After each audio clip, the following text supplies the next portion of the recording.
and there would be more prisoners, and the booty unspoilt.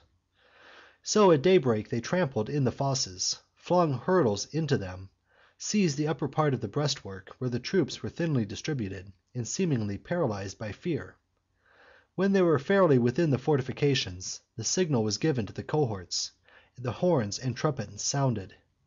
Instantly, with a shout and a sudden rush, our men threw themselves on the German rear, with taunts, that here were no woods or swamps, but that they were on equal ground, with equal chances.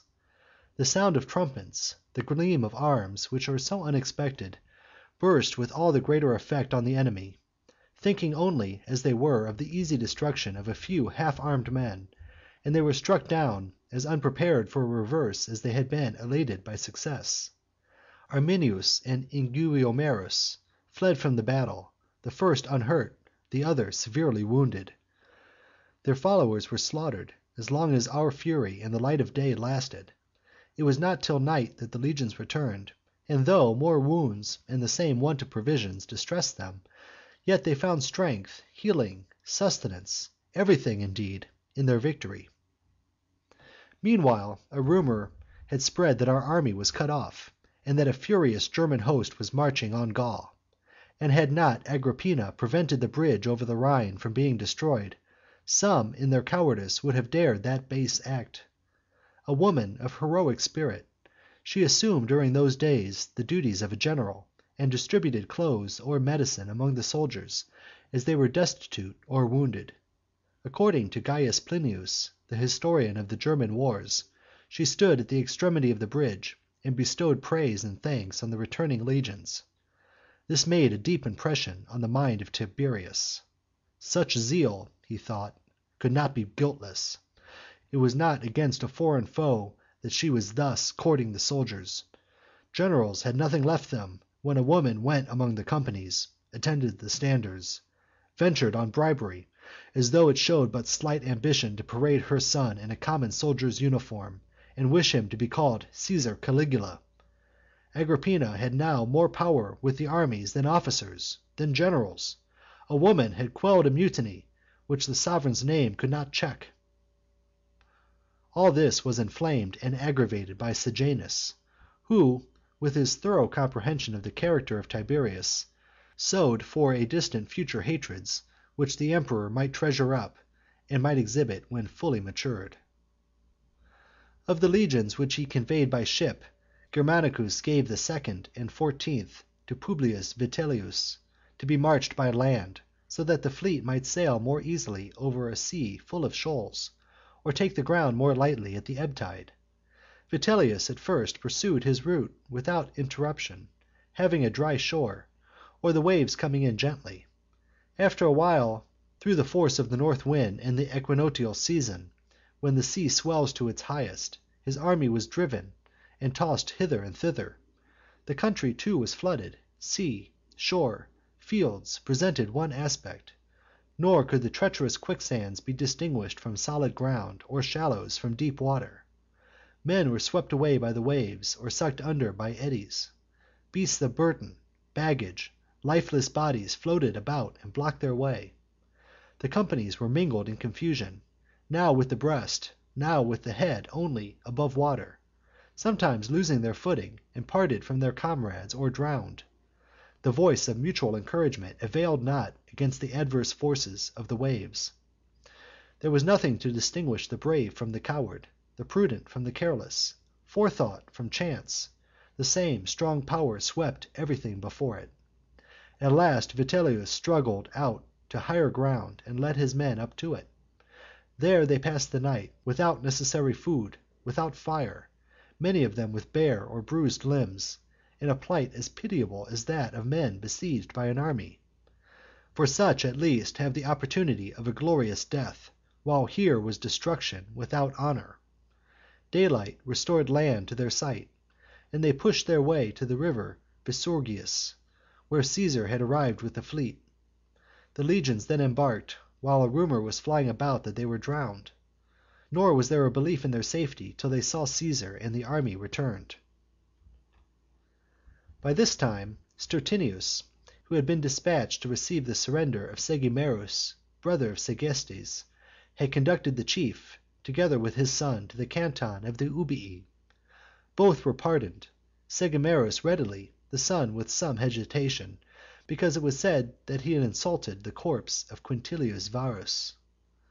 Meanwhile Gaul, Spain, and Italy vied in repairing the losses of the army, offering whatever they had at hand, arms, horses, gold.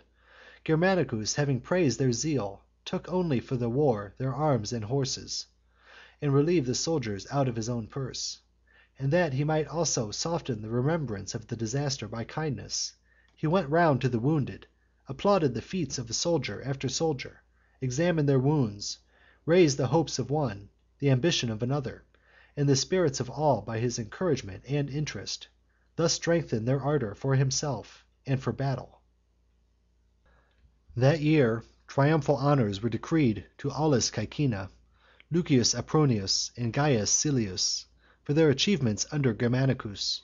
The title of "Father of his Country," which the people had so often thrust on him, Tiberius refused, nor would he allow obedience to be sworn to his enactments, though the Senate voted it, for he said repeatedly that all human beings were uncertain, and the more he had obtained, the more precarious was his position.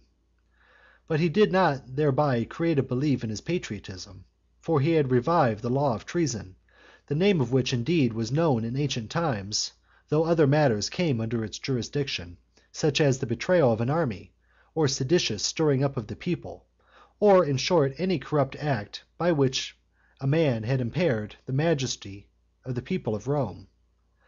Deeds only were liable to accusation; words went unpunished.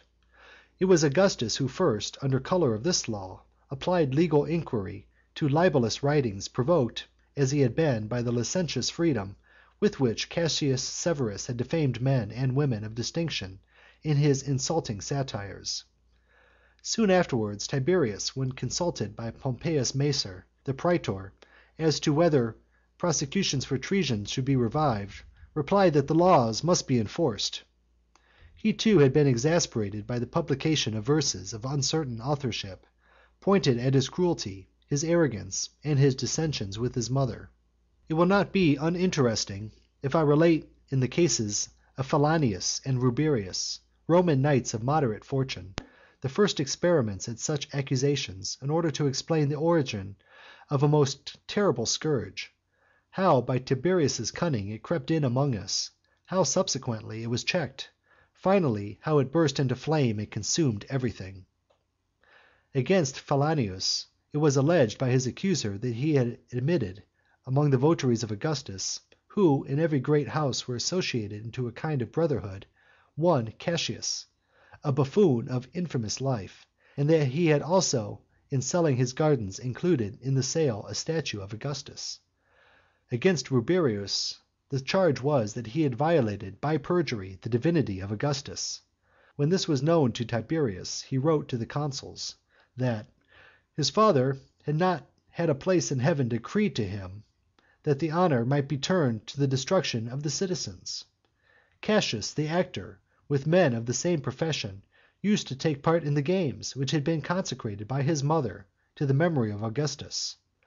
Nor was it contrary to the religion of the state for the emperor's image, like those of other deities, to be added to the sale of gardens and houses. As to the oath, the thing ought to be considered as if the man had deceived Jupiter. Wrong done to the gods were the gods' concerns. Not long afterwards, Granius Marcellus, proconsul of Bithynia, was accused of treason by his quaestor, Caepio Crispinus, and the charge was supported by Romanus Hispo. Crispinus then entered on a line of life afterwards rendered notorious by the miseries of the age and men's shamelessness. Needy, obscure, and restless, he wormed himself by stealthy informations into the confidence of a vindictive prince, and soon imperiled all the most distinguished citizens, and having thus gained influence with one, hatred from all besides, he left an example, in following which beggars became wealthy, the insignificant formidable, and brought ruin first on others, finally on themselves. He alleged against Marcellus that he had made some disrespectful remarks about Tiberius,